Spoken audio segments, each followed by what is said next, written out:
बाबा जी और हजूर जी की प्यारी सात संगत जी, राधा स्वामी जी, सात संगत जी, बाबा जी और हजूर जी यानी कल 4 मार्च को मुंबई में संगत को ओपन कार में दर्शन देंगे जी।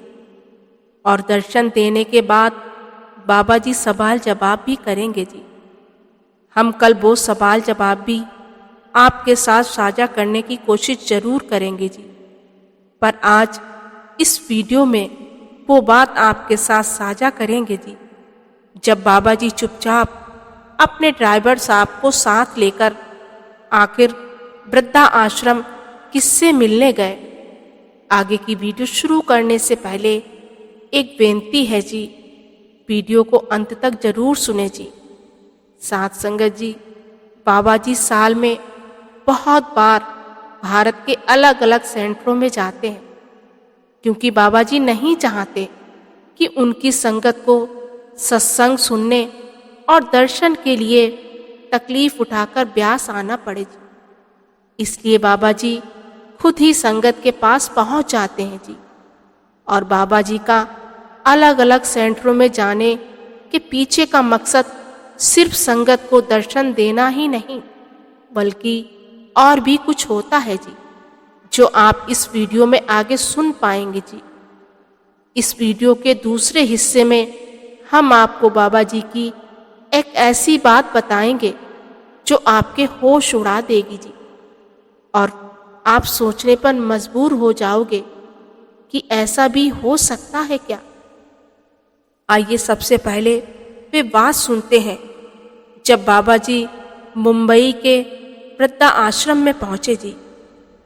जब एक बार बाबा जी मुंबई में गए थे तो बाबा जी ने वहां की संगत को दर्शन दे दिए थे, और उसके बाद बाबा जी वहां के एक वृद्धा आश्रम भी गए थे जी। सत्संग घर में आई संगत को दर्शन देने के बाद दोपहर के टाइम बाबा जी ने अपने ड्राइवर साहब को कहा कि आओ हम थोड़ा घूम कर आते हैं। ड्राइवर साहब ने बाबा जी को गाड़ी में बिठाया और बाबा जी वहाँ की सड़कों पर घूम रहे थे जी। और बाबा जी जैसे जैसे इशारा करते गए वैसे वैसे ड्राइवर साहब गाड़ी को उसी दिशा में मोड़ते गए। कुछ देर चलने के बाद बाबा जी ने गाड़ी को एक वृद्धा आश्रम के बाहर रुकवाया। वहाँ उस समय कुछ लोग वृद्धा आश्रम के बाहर बने बगीचे में काम कर रहे थे।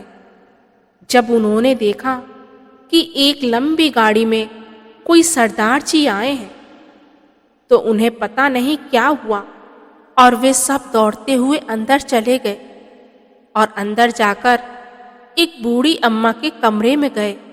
ये अम्मा एक सत्संगी थी और बाबा जी के स्वरूप को इसने अपने कमरे की दीवार पर लगाया हुआ था।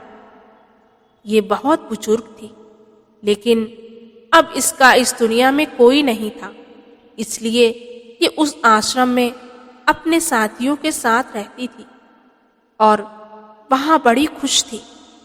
वे वहाँ बड़े प्रेम से रहते थे। जब बाहर बगीचे में काम कर रहे लोगों ने बाबा जी को देखकर अंदर चले गए तो वे इस अम्मा को यही बताने गए थे कि ये फोटो वाले सरदार जी बाहर आए हैं। लेकिन उनकी बात सुनकर अम्मा को यकीन नहीं हो रहा था। अम्मा कहने लगी कि तुम इस बूढ़ी के साथ मजाक क्यों कर रहे हो। सब कहने लगे कि अम्मा, हम आपकी बहुत इज्जत करते हैं, हम भला आपके साथ मजाक क्यों करेंगे। अम्मा को फिर भी विश्वास नहीं हुआ जी, क्योंकि अम्मा ने ऐसे कभी कोई अपेक्षा नहीं की थी कि सतगुरु उसके पास आएंगे। अभी वे सब लोग अम्मा के कमरे में अम्मा से बातें कर ही रहे थे कि रिसेप्शन से एक महिला वहां आई और वे अम्मा से कहने लगी कि अम्मा जी, आपसे कोई मिलने आया है। वे वहां रिसेप्शन पर बैठे हैं। अम्मा ने जब पूछा कि कौन है तो उस महिला ने भी बाबा जी के स्वरूप की तरफ इशारा कर दिया। अब अम्मा को भी यकीन हो रहा था और वे सोच रही थी क्या ये सब लोग सच बोल रहे हैं? अम्मा अपने कमरे से निकलकर बाहर रिसेप्शन पर आ गई तो सामने सतगुरु को देखकर अम्मा के होश उड़ गए। उनको अपनी आंखों पर विश्वास नहीं हो रहा था। अम्मा जी बाबा जी को देखकर रोने लगी। बाबा जी ने समझाया कि माता, तू रोती क्यों है? जब भी मैं यहाँ सत्संग करने आता हूँ तो तेरा वहाँ इंतजार करता हूँ, लेकिन तू सत्संग घर नहीं आती, तो मैंने सोचा मैं ही चलकर तेरे दर्शन कर आऊं। अम्मा कहने लगी कि हे सतगुरु जी, ये आप कैसी बातें कर रहे हो? मैं कौन होती हूँ आपको दर्शन देने वाली? मैं तो यहाँ आपके दर्शन को तड़पती रहती हूँ और आप खुद ही चलकर यहाँ मेरे पास आ गए। आपका शुक्रिया कैसे करूँ, मुझे तो समझ नहीं आ रहा है और ना ही कोई शब्द मुख से निकल रहे हैं। तब बाबा जी ने कहा, माता, एक ही तो बात है, मैंने तेरे दर्शन किए और तूने मेरे दर्शन किए। अम्मा लगातार रोती ही जा रही थी क्योंकि वे पिछले बहुत समय से बाबा जी के दर्शन नहीं कर पाई थी जी, और वहाँ अकेले होने के कारण और वृद्धा आश्रम में कोई दूसरा सत्संगी ना होने के कारण अम्मा को पता ही नहीं चल रहा था कि सतगुरु कब यहाँ मुंबई में आएंगे और कब दर्शन देंगे। अम्मा का भजन सिमरन इतना ज़्यादा था कि वह अपने अंतर में ही सतगुरु के दर्शन कर लेती थी, लेकिन साथ संगत जी, मन की आंखों को तो अंदर के दर्शन से सुकून मिल जाता था। बाहरी आंखों का क्या करे? बाहरी आंखों की प्यास तो तभी मिटती है जब कोई सत्संगी अपने सतगुरु के प्रत्यक्ष रूप के दर्शन कर ले। अम्मा बहुत सालों से बाबा जी के दर्शन करना चाहती थी और बाबा जी खुद ही अम्मा जी के पास पहुंच गए थे जी। कुछ देर के बाद बाबा जी वहां से वापस चल पड़े और रास्ते में ड्राइवर साहब ने देखा कि बाबा जी के चेहरे का जो तेज था वो पहले से कई गुना ज़्यादा बढ़ गया था। ड्राइवर साहब ने पूछा कि हे मेरे सच्चे पातशाह जी, उन माता जी में ऐसा क्या था जो आपके नूरी चेहरे का तेज और भी ज़्यादा बढ़ गया है?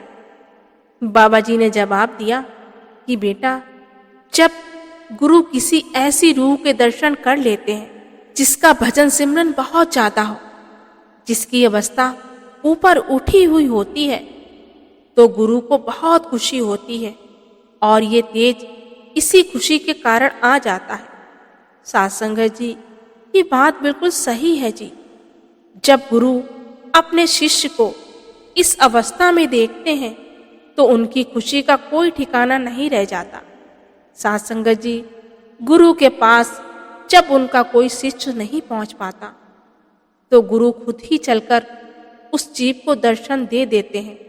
आइए अब मैं आपको बाबा जी की वह बात बताती हूँ जो आपके होश उड़ा देगी जी। इस बात को समझने के लिए हमें 1985 में जाना पड़ेगा जी, जब हजूर महाराज जी गद्दी पर हुआ करते। और इस पूरी बात को सुनकर आपको एक तो ये पता चलेगा कि गुरु जब चोला छोड़ते हैं और नए गुरु गद्दी पर बैठते हैं तो जा चुके गुरु और नए गुरु में क्या फर्क होता है। और दूसरी बात आपको ये भी पता लगेगी कि जब गुरु किसी जीव को अपने साथ जोड़ना होता है तो जीव के पैर अपने आप गुरु की तरफ चलने लगते हैं और जीव गुरु की शरण में अपने आप पहुंच जाते हैं जी। जिस समय हुजूर महाराज जी गुरु गद्दी पर थे तो उस समय एक आदमी जो कि दक्षिणी भारत में रहता था, ये आप बीती इसने खुद संगत को बताई थी।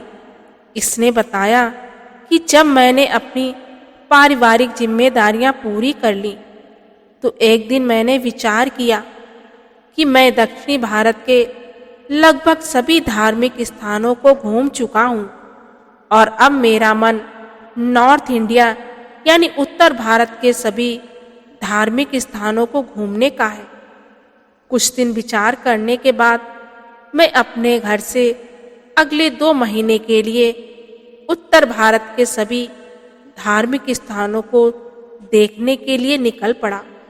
सबसे पहले मैं अमरनाथ गया और मैंने वहां देखा कि ऊंचाई बहुत ज्यादा है, तो दूसरे लोग खच्चर पर बैठकर ऊपर मंदिर की तरफ जा रहे थे, तो मैंने भी एक किराए पर खच्चर को ले लिया और उस खच्चर पर बैठकर मंदिर की तरफ जाने लगा।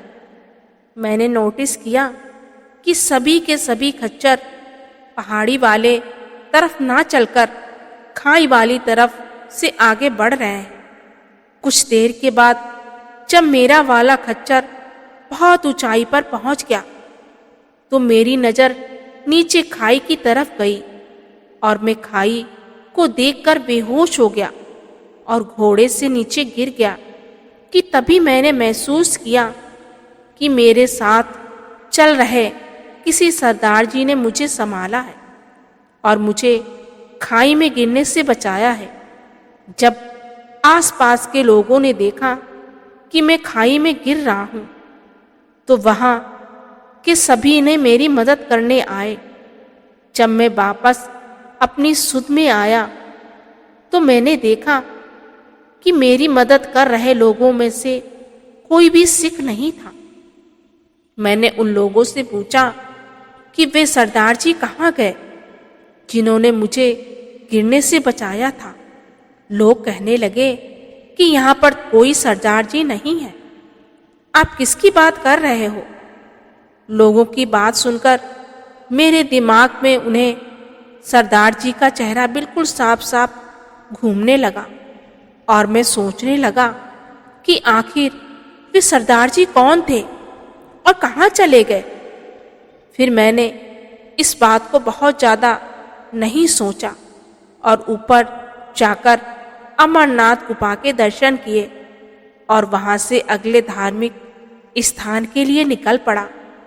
मैंने उत्तर भारत के बहुत सारे धार्मिक स्थान देखे और आखिर में मैं अमृतसर के हरविंदर साहिब गुरुद्वारे में गया।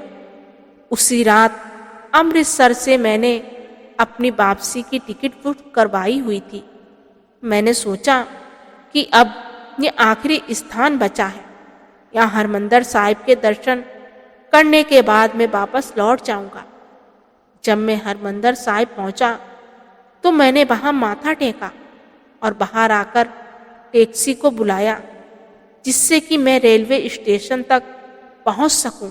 टैक्सी वाले से मेरी बातचीत शुरू हुई और मैंने उसको अपने बारे में सब कुछ बताया कि पिछले 2 महीनों में मैंने कौन कौन से धार्मिक स्थान देखे।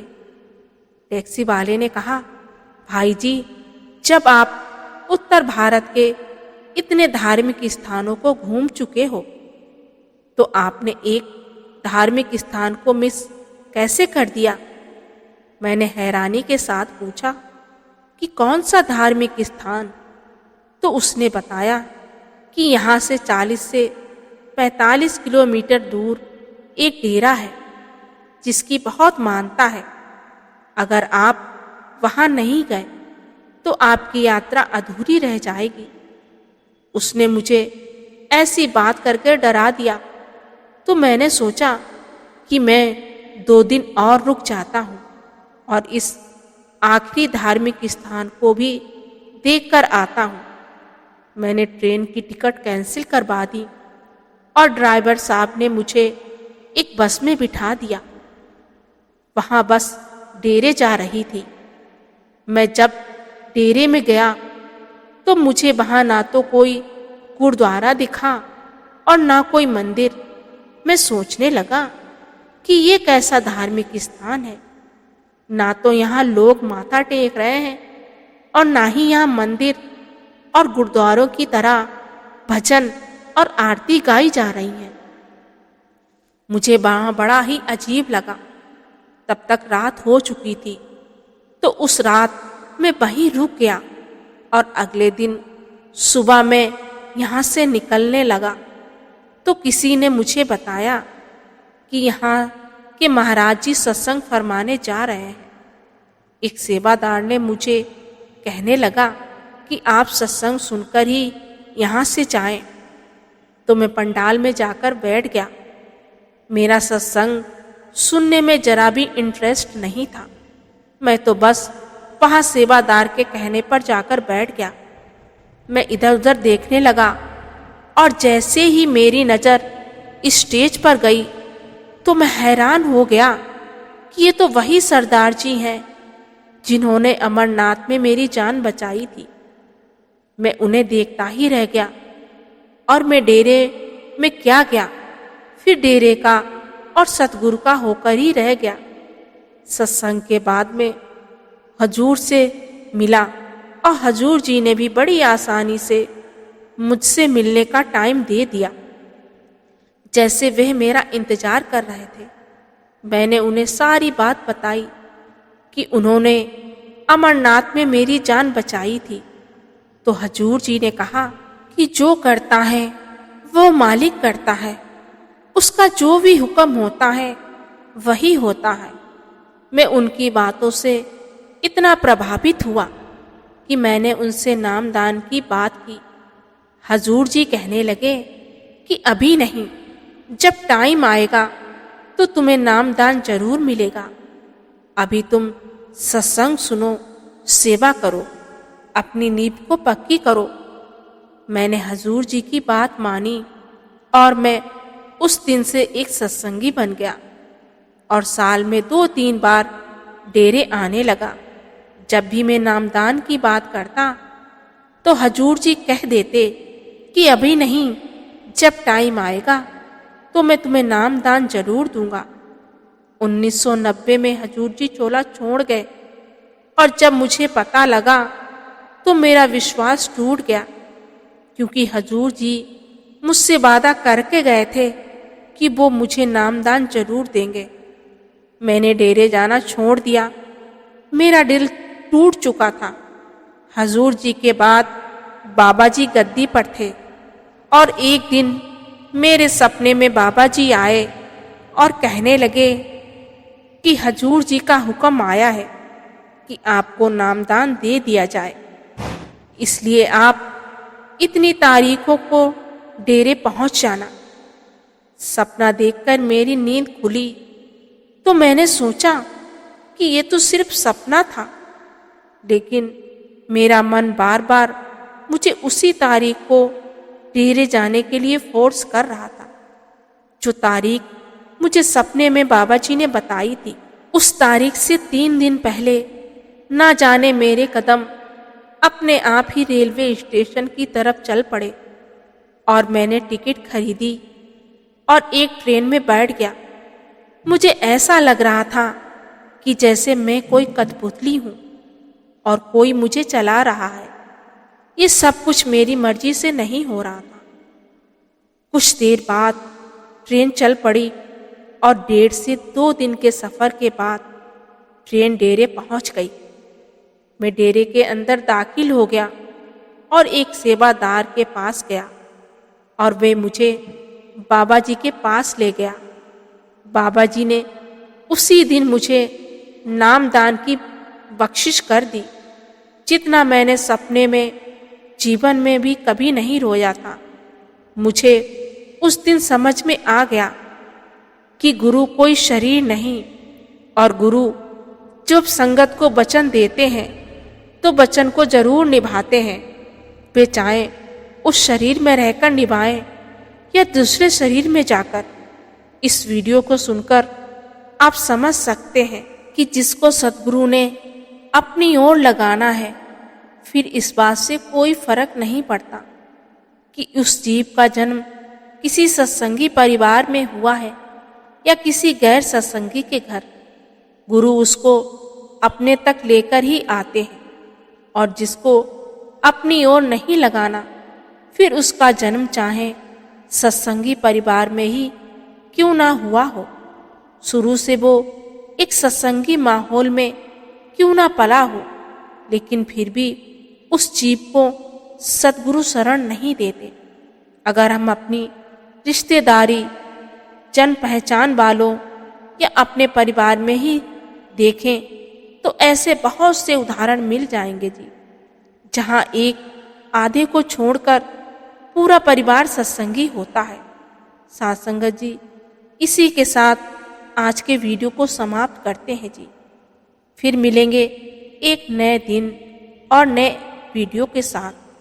संगत जी से हमारी बेनती है कि आप जी इस चैनल सार बचन को सब्सक्राइब करके अपना प्यार प्रदान करें जी। गुरु प्यारी साथ संगत जी, राधा स्वामी जी।